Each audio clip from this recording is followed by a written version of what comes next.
Довольно часто наблюдается целенаправленное искажение исторических деталей для очернения не только определенной личности, но и целого этноса. Это порой совершается как для самоутверждения, так и для действий по опорочиванию. И поэтому, прежде чем делать поспешные заявления, для начала нужно изучить полностью тот или иной вопрос, рассмотреть его с объективной точки зрения, ведь даже общепринятое мнение может быть неверным. Ну, смотри, что касаемо Макалон. Макалон — это единственное число, если одного ингуша называешь Макалон, он Макалон, то есть он ингуш, то это переводится как «моя дань». То есть «ма» — это «мой», «калун» — это «дань» у нас, «калун». То есть получается «моя дань», а в множественном числе «макалатта», как бы это «мои данники» или вот что-то вроде этого, вот, ну, как бы вот так переводится. Для неразумных дезинформаторов схожесть некоторых особенностей в образовании разных слов создается основа для переиначивания некоторых понятий, невзирая на очевидную истину. Например, существует такое ложное суждение в осетинском языке, что слово «маххалон», указывающее на принадлежность к ингушской национальности, якобы означает с осетинского языка как «мой даник», и образовалось оно, поскольку исторически так сложилось, что ингуши якобы платили осетинам дань. Однако это утверждение — лишь необдуманная фантазия, принятие желаемого за действительное, а не установленный факт. Далее будет приведен разбор слова «маххалон» с осетинского языка, обозначающее ингуш.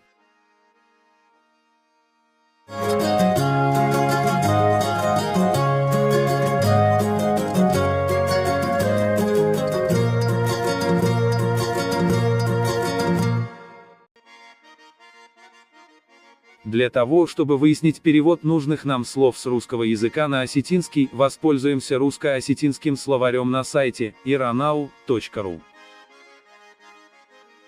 Написав слово «ингуш» в поисковой строке этого сайта, нам выскакивает перевод «маххалон» — это ингуш в единственном числе.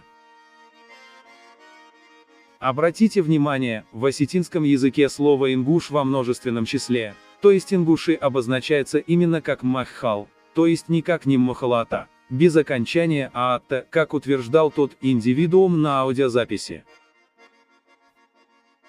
Притяжательное местоимение «мой» в осетинском языке переводится как «мае». Местоимение «мае» обозначается как приставка в этом слове.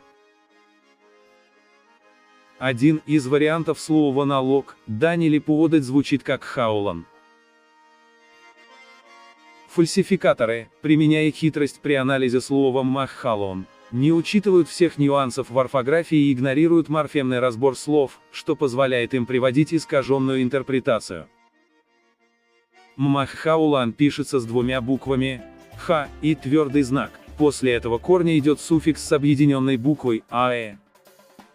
Тогда как в слове «хьялон» нет повторения буквы «х» и твердый знак, и вместо объединенной буквы «аэ» стоит обычная буква «а».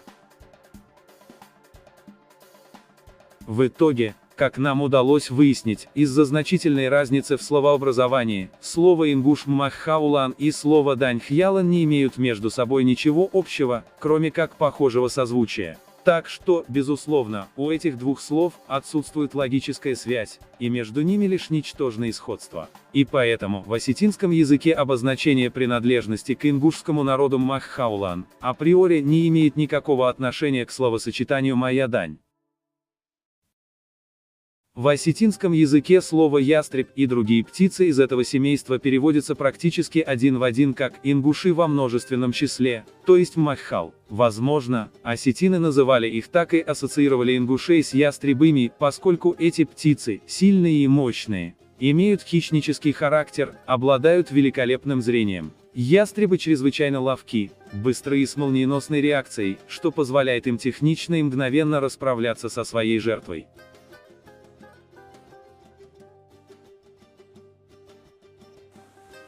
Теперь перейдем к демонстрации фрагментов из исторических документов и архивных материалов, в которых сообщается, платили ли ингуши дань своим соседям или нет.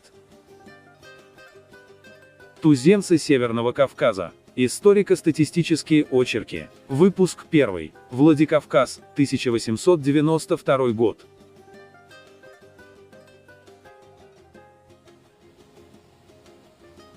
А относительно соседних народов, галгаевцы и держали себя вполне независимо, и хотя считались подданными тарковских шамхалов, но не платили им никакой дани. Вообще галгаевцы были очень воинственны, и соседи нанимали их часто на военную службу, или платили им дань за защиту своих владений от неприятеля.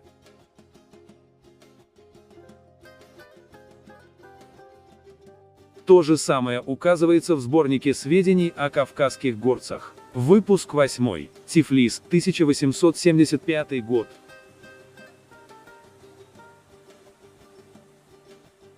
Относительно чуждых народов, галгаевцы держали себя совершенно независимо. Так, например, несмотря на то, что в конце 18 столетия галгаевцы считались подданными тарковских шамхалов, они не платили им никакой дани, и зависимость эта была только номинальную. Если галгаевца убивал какой-либо простой осетин, то месть галгаевца простиралась не только на убийцу, но и на его господина или владетеля. Воинственность галгаевцев была причиной того, что соседние с ними племена нередко нанимали их, или платили им дань за защиту от других каких-либо враждебных соседей.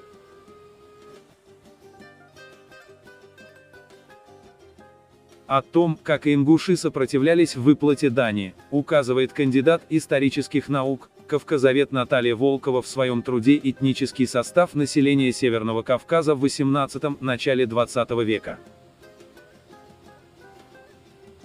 Возникновение этой группы ингушских поселений вероятнее всего относится к 60-м годам XVIII века, когда часть ингушей, жителей Тарской долины, продвинувшись через горное дефиле, отделяющее Камбелеевку от равнины, заняла оба берега этой реки в урочище Шаулоха. Это же подтверждает и Клапрат, отмечающий, что поселения малых ингушей образовались переселившимися с гор ингушами около 40 лет назад. Одна лишь эта колония, пишет Штедер о малых ингушах, благодаря ее мужеству и силе нации могла держаться, сбрасывая при каждой попытке кабардинцев налагаемое ярмо. Жители этих селений сохраняют с ингушами в горах фамильную связь, поддерживая с ними дружбу, особенно для того, чтобы в нужный момент найти у них убежище.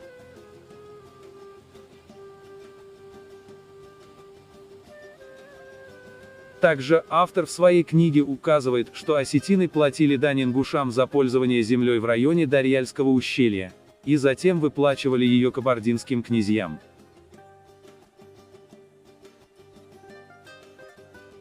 Таким образом, факты, сообщаемые Клапратом, говорят о том, что в Ларсе, Чеми и Балташе в начале XIX века жили потомки осетин, ушедших из Алагирского ущелья, и поселившихся до конца 20-х годов XVIII века на земле, видимо, считавшейся ингушской. Последний факт подтверждается сведениями того же Клапрота. Осетины Сланати, пишет он, за пользование землей, на которой находились селения Ларс, Чемии, Балташ, издавна платили ингушам подати.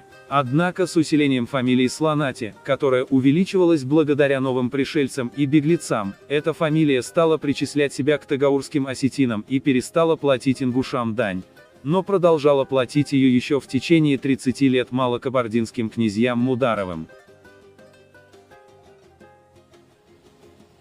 Приводя эти утверждения в своей книге, автором были использованы следующие источники.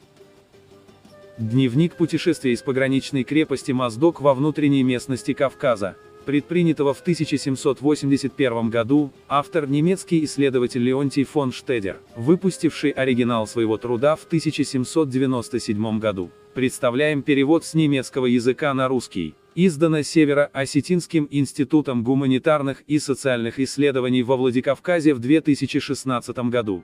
В нем автор сообщает, что ингуши, жители округа Шолхи, держали себя независимо, и что благодаря своей силе и мощи отвергали любые притязания со стороны кабардинских князей. В новое время, на нею предгорье осела колония ингушей, которую называют Шалха. Значительная численность населения на немногих плодородных долинах потянула их на равнину. Большая северная равнина давно бы была обработана наилучшим образом осетинами, если бы господство кабардинцев и жестокость продавать их в рабство и передавать своим земледельцам в качестве крепостных не удержала горцев в их скалистых горах. Они, может быть, и выстояли бы против жестокости кабардинцев, если бы неприступные скалы и безудержная вольность не разъединяли бы их на небольшие общины, и не ослабляли бы таким образом Эта колония, которая благодаря своей отваге и силе народа одна смогла продержаться дольше, сбрасывала при каждой попытке кабардинцев навязываемое ей иго снова, причем недолго оставался там один из знатнейших кабардинских князей. И в этом же труде Штедер сообщает о том, что кабардинские князья собирали подати с осетинских жителей. Осы, граничащие с грузинами, более покорны, чем те, которые граничат с имеретинцами. Обитающие в снежных горах совершенно не зависят от северных жителей. Только те, которые живут у подножья гор, более зависят от своих старшин. Влияние кабардинцев способствует господству этих последних, за что кабардинцы считают их своими вассалами, и они вместе с их подданными уплачивают семье кабардинского князя подать. Однако, распутные кабардинцы не только берут эти подати, но часто грабят и продают слабых. Обратимся к работе немецкого ученого, путешественника и полиглота Юлиуса фон Клапрота под названием «Описание поездок по Кавказу и Грузии в 1807-18 годах», в переводе с немецкого языка на русский. В нем сообщается о выплате осетин дани ингушам за пользование землей в Лаарсе и Балте. Эти осетины прежде платили дань ингушам, провозгласившим свое право на эту область, но постепенно они укрепились благодаря новым переселенцам и беглецам с гор, так что теперь они причисляют себя к тагаурским осетинам и более не платят никакой дани. После того, как осетины Балташа, Чима, Далаккау и Лаарса освободились от дани ингушам, они еще приблизительно 30 лет назад платили ее черкесским князьям рода Мудар, Мульдарет, в Малой Кабарде. Эти же данные приводит и осетинский историк Артур Цуцев в своей публикации «Осетино-ингушский конфликт. Его предыстория и факторы развития». И как бы вот, если вот наши старшие тоже рассказывали, да, вот старики, что ингуши, они были вот пастухами осетин. И вот как бы вот поэтому они их и назвали Макалум. Ну как Майдан, короче, рабское какое-то это. А ну-ка повтори то, что ты сказал. Если вот наши старшие тоже рассказывали, да, вот старики, что ингуши, они были вот пастухами осетин. И вот как бы вот поэтому они их и назвали Макалум. Ну как Майдан, короче, рабское какое-то.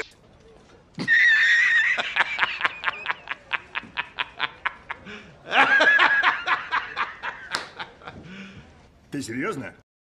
Тот невежда в аудиозаписи, из-за своих националистических наклонностей и отсутствия элементарных знаний, называет ингушей рабами, не приводя никаких доказательств этому, разумеется, в силу их отсутствия. Теперь рассмотрим, что указано про рабство среди осетин в историческом труде «Сборник сведений о Кавказе», том 1, Тифлис, 1871 год, на странице 208. Кроме кавдасардов, у осетин имелись еще и настоящие рабы: кусак, работник, ялхит, купленный раб. В знаменитой кавказской торговле рабами, осетины принимали весьма деятельное участие. Источники рабства: плен, противозаконное закрепощение свободных, купли и рожденные от рабыни, хотя и от свободного отца. Рабы были вполне бесправными, но убийство раба или бесчеловечное с ним обращение считалось неприличным. Рабы жили или в доме владельца, или, всего чаще, при табуне, или же в особенных усадьбах, занимаясь в пользу своего господина земледельческую работою. Господин отвечал за всякое противозаконное действие своего раба. Более подробные сведения по данной теме содержатся в книге «Очерки по истории Осетии», изданной во Владикавказе в 1926 году, автор которой является осетинский историк первой половины XX века, доктор исторических наук Георгий Кокиев. Приведем следующие фрагменты из этой книги. Страница 30. Когда Давид II совершил свой поход в Осетию, то князья осетинские стояли перед ним как рабы. Страница 37.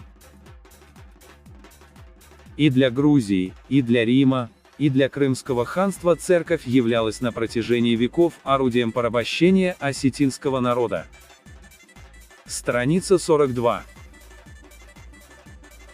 Южная Осетия попадает в рабство к грузинским феодалам, которые всячески эксплуатируют ее, продавая население в рабство и налагая насильные налоги и поводати.